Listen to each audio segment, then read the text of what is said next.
అదే RTV app వార్తల్ని క్షణాల్లో చదివే అవకాశం ఉంటుంది. ఒక న్యూస్ పేపర్, ఒక టెలివిజన్ ఛానల్ మీ చేతుల్లో ఎప్పుడూ ఉంటాయి.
హిందూ ఉత్సవ సమితి ఆధ్వర్యంలో ఈరోజు లక్షెట్పేట్ పట్టణంలో శోభాయాత్ర, హనుమాన్ చాలీసా పారాయణము, పూజ మరియు భిక్షా కార్యక్రమం ఏర్పాటు చేయడం జరిగింది.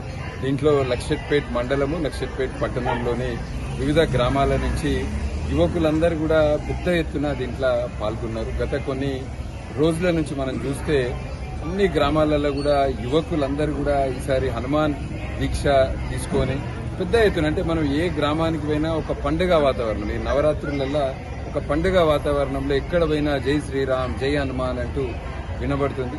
చాలా పెద్ద ఎత్తున ఈరోజు ఇక్కడ పాల్గొన్నారు. మనం అందరం కూడా అంటే మన దేశానికి, మన ధర్మానికి, మన సంస్కృతికి ఎప్పుడు ఎక్కడ ఏ అవసరం వచ్చినా మన హిందూ సాంప్రదాయము ఏదో ఒక మతానికి వ్యతిరేకం కాదు. ప్రపంచంలో అన్ని దేశాల గురించి ఆలోచించే దేశం భారతదేశం. ప్రపంచం మొత్తం గురించి ఆలోచించే ధర్మం మన హిందూ ధర్మం. మనం వసుదైవ కుటుంబకం అంటాం. సో వీటినన్నింటినీ కూడా మూలాలుగా తీసుకొని మన ప్రాంతంలో కూడా ఇంకెక్కువ చైతన్యం కలగాలి, ఇంకెక్కువ సేవా కార్యక్రమాలు చేయాలి. హనుమంతుడు అంటే ఒక బలవంతుడే కాదు, హనుమంతుడు బుద్ధివంతుడు, హనుమంతుడు జ్ఞానవంతుడు, ఇవన్నిటిని కూడా మనం అందరం మన రోజు దాంట్లో కూడా మనము రోజటి జీవితంలో కూడా వాటిని అమలు చేస్తూ వీటినన్నిటిని మనం అందరం కూడా ముందుకు పోయి ఒక మంచి సమాజాన్ని మనం అందరం కూడా తయారు చేద్దాము. దీంట్లో భాగస్వామ్యులైన వాళ్ళకి అందరికీ కూడా శుభాకాంక్షలు. మరిన్ని వీడియోస్ కోసం ఛానల్ ని సబ్స్క్రైబ్ చేయండి. లేటెస్ట్ అప్డేట్స్ కోసం వాట్సాప్ ఛానల్ ని ఫాలో చేయండి. అండ్ లింక్ డిస్క్రిప్షన్ లో ఉంది.